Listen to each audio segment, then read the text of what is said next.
तो ऐसी साधु संत महात्मा के बीच में विष्णु भगवान ने एक दिन क्षीर सागर में प्रवचन सुना रहे थे, और वो भी नारियों के बारे में। जो नारी माँ बन जाती है वो संसार जगत में परिपूर्ण हो जाती है, और जिनके कोख से कोई संतान नहीं हुआ वो अमंगलमय हो जाती है। उनको किसी प्रकार के कोई मंगल काम भी करता है तो आधा पुण्य मिलता है, आधा नहीं मिलता। और माता लक्ष्मी अपने भवन से ये बात को सुन रही थी। एक शब्द माता लक्ष्मी सुनी, विष्णु भगवान के पास आ गई, कहने लगा कि प्रभु मैं भी अनपूर्ण हूं। विष्णु भगवान ने कहा हाँ, क्योंकि जिस समय श्रापित हुआ था ना, अपन लोग गए थे कहाँ, उमा संहिता में पढ़े ना, जिस समय सब आए और उस समय आने के बाद में कार्तिकेय का जन्म के पहले कथा, जो सूर्य भगवान ने अपने सूर्य ने कपोत का शंकर भगवान के जो तेज थे, समझ गए, कार्तिकेय का जन्म हुआ। उस समय माता पार्वती ने महल के आगे देवताओं को श्राप दे दिया था कि तुम्हारे जितने भी क्या है धर्म पत्नी है वो बाज बन जाए। स्मरण आया ना? हाँ, है ना? बड़ा बुरा लगा। और जब बुरा लगा तो क्या करें, तो माता पार्वती पर रोती रोती शिकायत कर दी। कौन? लक्ष्मी माता। कहने लगा कि हमारे प्रभु ने ऐसे ऐसे प्रवचन किया है, कथा, अब हम भी वैसी हैं, और संसार जगत में हमको लक्ष्मी मानता है, हमारे बगैर संसार का संचालन नहीं हो सकती। अब देखा माता पार्वती ने, ये तो संतानहीन है, तो इनके लिए बोलने लगा कि मेरे 5 पुत्री हैं, 5 पुत्र हैं, तो गणेश को ही गोदनामा में ले जाओ। तो माता पार्वती शंकर की सम्मति के साथ गणेश भगवान को गोदनामा में माता लक्ष्मी को दे दिया। और जैसे ये दिया, उस समय से माता लक्ष्मी का मम्मी कौन बना? महालक्ष्मी। अब इसी कारण से दीपावली के समय केवल लक्ष्मी का ये फोटो नहीं रहता है। किसका फोटो? सरस्वती, गणेश और लक्ष्मी, है ना?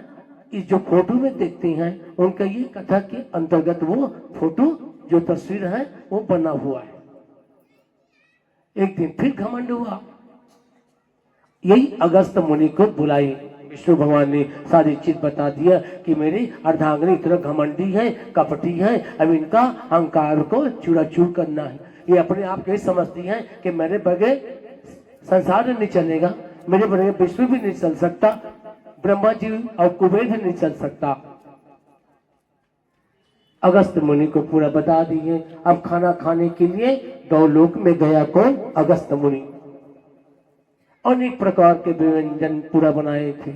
माता लक्ष्मी आज पृथ्वी से अगस्त कोई मुनि है तो समुद्र को भी 7 बार जल को सूख दिया था। अगस्त मुनि पूरा संसार का जितना भी है समुद्र, उनका पानी को पी लिया, इनके बावजूद भी उनका प्यास नहीं बुझा। वो है त्रिकालदर्शी अगस्त मुनि है। गया, बढ़िया पीढ़ा विड़ा बैठा रही, सब बड़े बड़े लोटा सब पानी वानी दिए, और देने के बाद में परोसना चालू किया। कौन? माता लक्ष्मी। परोसना जब चालू किया, उन्होंने खाया, इतना खाया, वो समझ गए साधु संत महात्मा दुबला पतला दिखता है, इस कारण से 3-4 रोटी खाएंगे और थोड़ा सा भात, 1 पाव वाले तो खाएंगे नहीं। माता लक्ष्मी को ऐसे हो गया था। अब वो सब महाराज था, इतना खाई, जितना भी पकवान बना हुआ था पूरा समाप्त। एक पल नहीं लगा, एक हाथ पकड़ा, पूरा हजम पेट में, ढकार नहीं आया।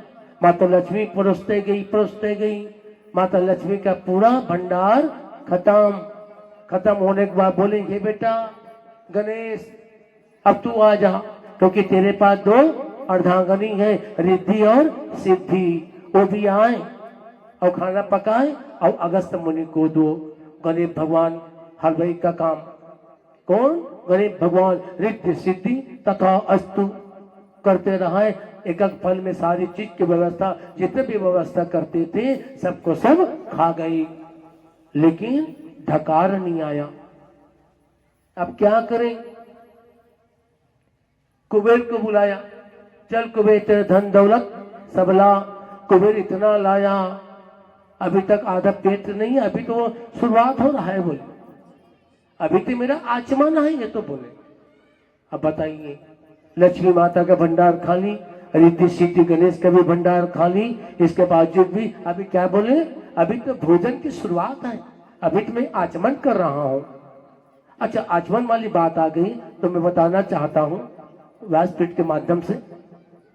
आप लोग कभी कभी कोई पंडित देते हैं या मंदिर में जाते हैं तो जल देते हैं ना, जल। तो जल को क्या करते हैं अपन लोग?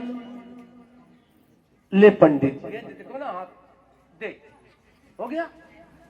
अब वो जब जल है तो पंडित देते हैं, 2 या 3 सेकंड लगता है यहाँ आने में, 1-2 बूंद तो पंडित लोग कम देते हैं। आजकल जानते हो ना, आधा चम्मच से आधा चम्मच रहता होगा, कोई कोई मंदिर में पता नहीं चलता, हाथ में सूख जाता है ना।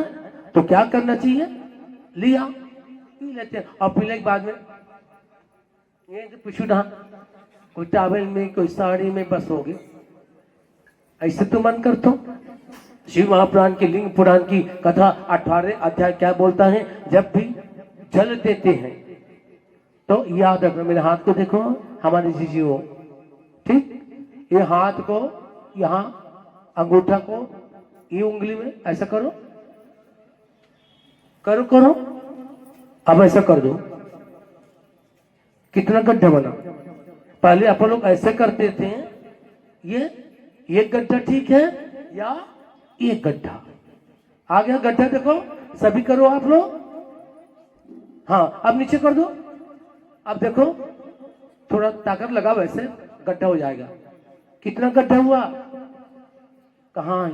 वहां खोल दिया दीदी तुलसी। हाँ, मोला मत दिखा, ये फोटो मोला दिखा।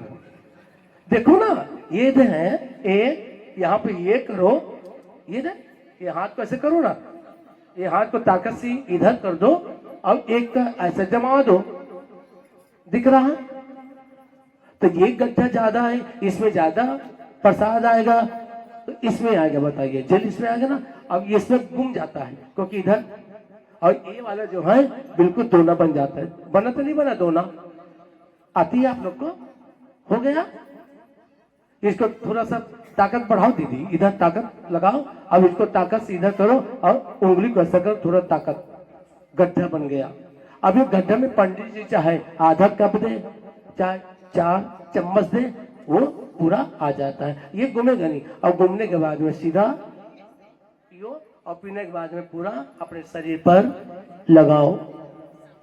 शंकर भगवान का लिंग में हम लोग जल करते हैं, और जल पीना तो नहीं है, लेकिन उस जल को चाहे शंकर भगवान भी चढ़ा रहा है, चाहे नीचे गिरे, गिरने के बाद में उनको जोग लो, और 3 शरीर के 3 अंग में उनको लगाया जाता है।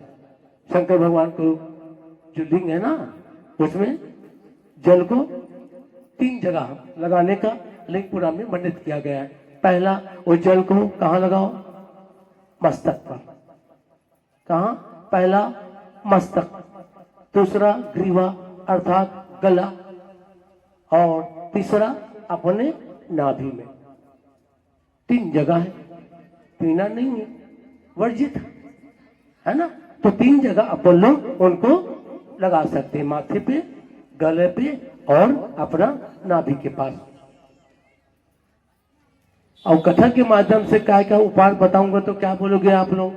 जो टीवी वाला प्रदीप मिश्रा जी हैं वो बताएं, और प्रदीप महाराज भी उन्हीं का भूमिका अदा करते करते ये सब जान गए आप लोग। इस कारण हम लोग ये से ऐसा होता है, केवल हम बता देते हैं, प्रभु का आप लोग करोगे तो प्रभु आपके मन की बात समझ के बल दे देते। इनके दवाई और ये उपचार बताने की आवश्यकता नहीं है,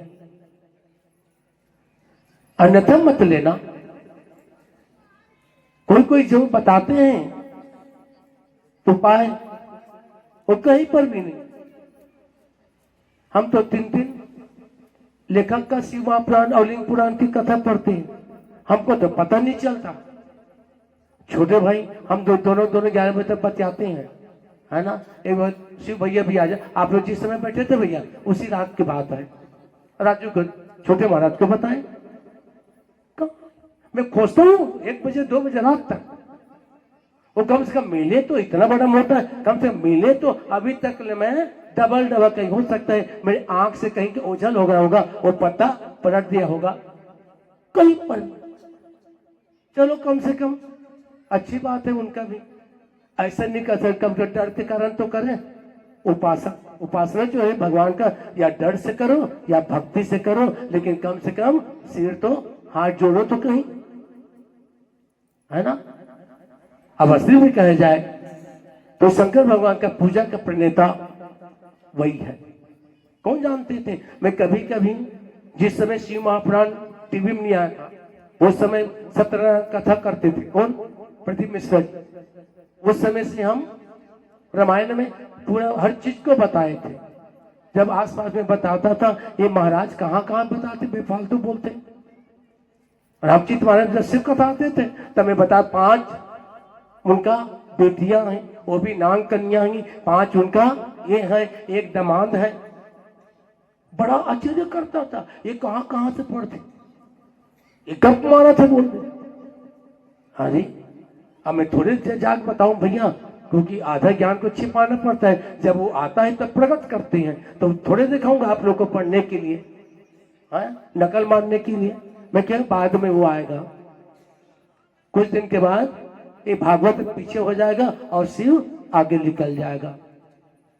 आवाज उदाहरण आप लोग के समक्ष है।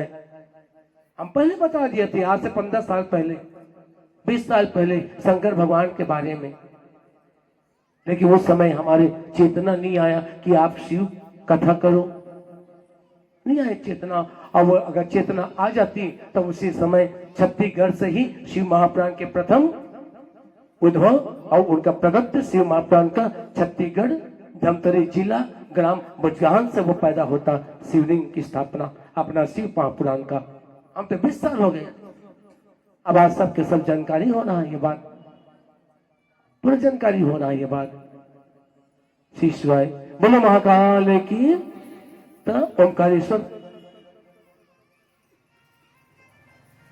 अगस्त मुनि आते हैं यहाँ पे, और आने के बाद हमें गड्ढे पे तपस्या करते, कोई राक्षस इत्यादि न देखें। ये सच चीजें बता रहा हूं उनको, क्योंकि अन्य कथा लंबा है ना। अब उनको पता नहीं चला यहाँ पानी नहीं, तो रेवा नदी के तट पर नर्मदा नदी भी वहां पे आसपास में प्रभावित होती है। बताइए दोनों बहन आ जा, राक्षस को क्या किया कि एक तरफ पूरा, दोनों बहन क्या कर दिया, नदी बन गई। और नदी बनने के बाद में एक पहाड़ था, बड़ा वाला पर्वत, वो पर्वत के नीचे में गुफा में अगस्त ऋषि तपस्या किया। किसका? दंडपाणी अर्थात सदाशिव का जाप करते थे। और जाप करने के बाद बताए कि हे प्रभु, आप सब जगह ज्योतिर्लिंग के रूप में स्थापित हो। अब मैं चाहता हूं कि जहां पे मैं घोर तपस्या किया हूं, अब इस तपस्या से लेकर कई लोक में मैंने कई परीक्षा देने के लिए देवताओं के पास में चला गया। एक ही कृपा है, मेरे को कोई धन दौलत यश वैभव और राज्य नहीं चाहिए परमात्मा। मेरे एक ही है कि इस पहाड़ पर आप जो आकार उकार और मकार जो पहले दिन बताए थे वो प्रकट किए हो। जिस समय आप अवतरण हुए हो प्रथम अंश के रूप में, वैसे आप ओंकार के रूप में यहाँ आप विराज